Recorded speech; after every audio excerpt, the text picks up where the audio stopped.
Here at Highland High School, we have made a video for you to learn how to show it's your first time at fair. In this video, you will learn how to show pigs, goats, or sheep. Also, you will learn how to find buyers for your auction. Sit back, relax, and enjoy the video.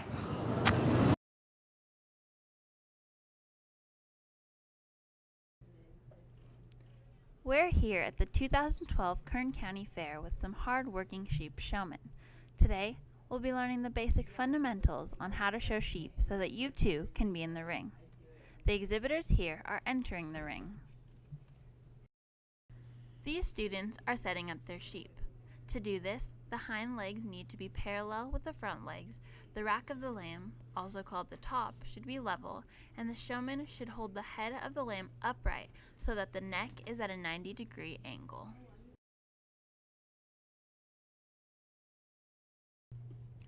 As the judge approaches the exhibitor and the lamb must always remain between the judge and the exhibitor. Always remember, lamb sandwich. The judge will feel the lamb for muscle definition, fat, and overall build of the animal. If your lamb does not remain set up in the correct position, be sure to stay calm. Take a breath, remain relaxed, and reposition your lamb. Exhibitors do not always have complete control of their animals. The judge understands this. Judges are more forgiving when an exhibitor readjusts their animal and continues to show with confidence. When showing around the ring, all turns should be made at a 90-degree angle. Also, notice that the exhibitors are always conscious of keeping eye contact with the judge. The judge will place the sheep by pulling the exhibitor to the middle of the ring. Then, the judge will critique the exhibitor and their lambs while announcing the placing. Remember, every turn made in the ring must be at a 90-degree angle. Do not move diagonally in the show ring. Also, continue to keep your lamb between you and the judge. And if you are not pulled, remember to continue showing. The judge may be looking for another animal to pull.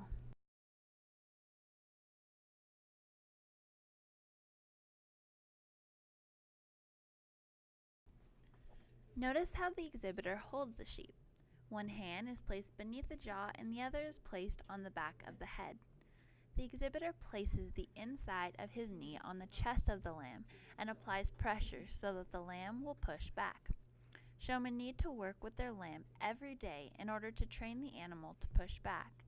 No showman can walk into the show ring without working with their lamb and expect to do well. This is Jocelyn DeMatt reporting for Highland FFA. Keep on practicing and make sure to refer back to this video to brush up on your sheep showmanship skills. And good luck in the ring.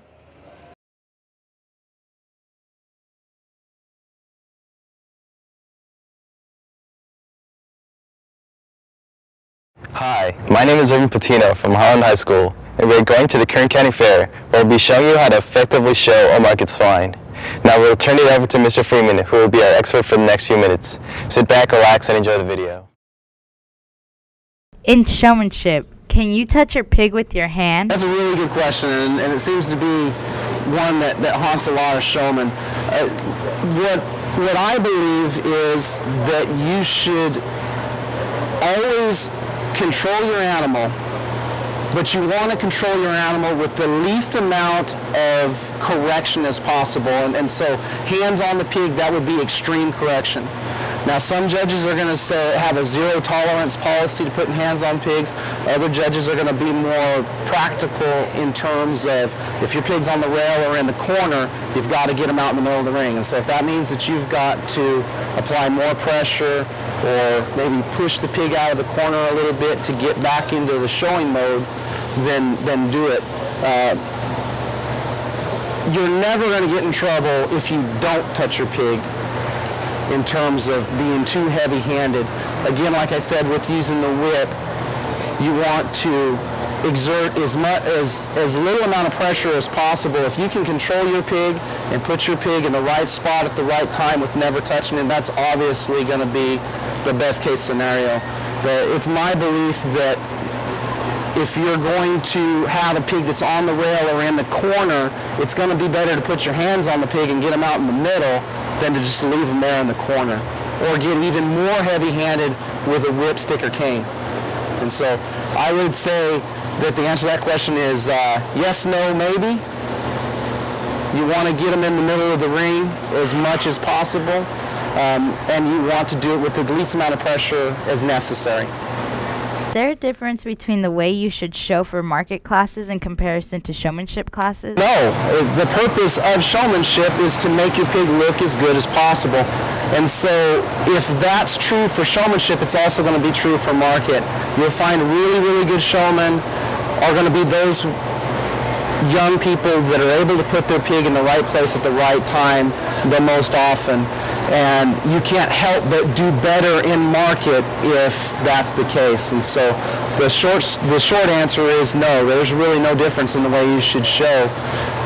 You just want to put your pig in front of the judge as much as possible and exhibit the pig from all views and all angles as much as. Those were some frequently asked questions. Now Mr. Freeman will show us how to actually show using our hogs. Today we're doing an instructional video on the basics to swine showmanship. Just a brief overview. Swine showmanship is an exhibitor's opportunity to show off their animal for an evaluator and highlight as many of its qualities while trying to downplay as many of its deficiencies as possible. You're going to start out in some sort of a holding pen or a holding area before your class starts, and you need to understand that you're showing from the beginning. And so you always want to make sure that you keep your animal between you and the judge. And we're going to go over some of those finer details once we get into the ring. The first step for the class to begin, the judge is going to ask you to enter the ring, usually with a hand gesture. As you enter the ring, you're going to drive your pig toward, past, and away from the judge, giving him a rear view of the pig so that he can examine your pig for soundness, base width, volume, and muscle from the rear view. You want to make sure that you also secure your gate as Madison has here, so the other pigs can't enter your holding pen once the show begins. Once the judge has examined the pig, he'll call for the next exhibitor.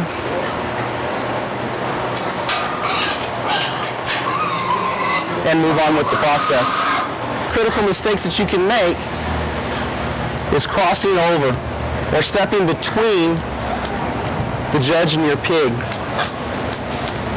You never want to get caught obstructing the view of the judge of your pig. Secondly, you always want to make sure that you maintain really good eye contact. Eye contact is going to be your way of communicating to the judge that you're paying attention, you're ready for instruction, and that you're intent on showing your pig as best as possible. You want to make sure that you only use the whip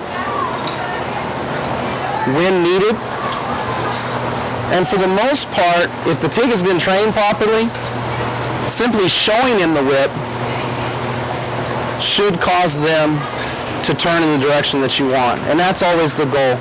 The goal is to have your pig trained to the point so that you never have to touch them, but you're always in constant control. A showman should always have with them is a small face brush. Now this is used because occasionally a pig is going to get ring debris on them, and sometimes it's not on accident. If a judge purposely puts shavings on your pig, you want to take the time to clean them off. That can happen because the judge has done it, but it also can happen because the pig is laid down in the holding pen, or has rooted up some shavings, or brushed up against another pig that may not be as clean as yours. So you always want to have the capability to be able to clean your pig while you're showing them. If your pig is having some digestive issues and may have a little bit of a scour problem, you might want to also include in your equipment a slightly damp wash rag so that you can clean up after the pig if he happens to defecate in the ring. We hope that today you learned how to properly show your hog, and we hope that you keep this video in mind as you prepare for showing. Keep this video in a safe place and refer to it as the need arises. Good luck with your show. Hi, I'm Wyatt Campbell, and today I'm taking you to the Kern County Fair where Vanessa Valencia is going to teach you how to show market goats. Knowing how to show your goat can make the difference between one place and another in the sheep show ring. This video you will learn the basics of how to show and handle your goats. Sit back, relax, and enjoy the video. You'll notice from the moment these ladies walk in the ring, they keep their goats' heads up. They're also very effective in using their other hand, holding it up in such a way that they are ready to use it if necessary, but not necessarily using it to handle the goat. These goats should be walking slowly, and they should also probably keep a little more distance between them and the goat behind them. The ladies will turn at a straight 90-degree angle. These exhibitors do a great job of keeping their goats' heads up and walking at a slow pace so they can best show the characteristics of the animal.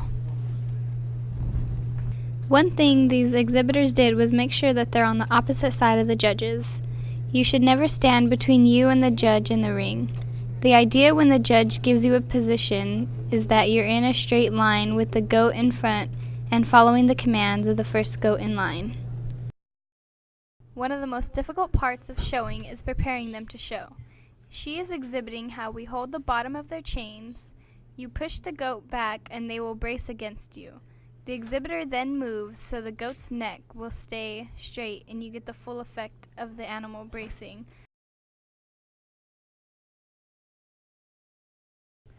One of the most frustrating things about market goats is that no two goats are the same.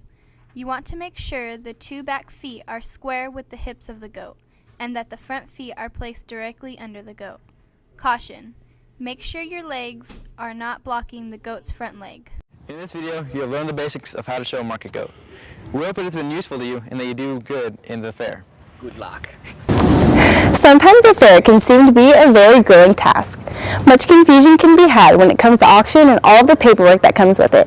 Hi, I'm Ariel Rogers from Highland High School, and today we will show you how to get to fair auction as painless as possible.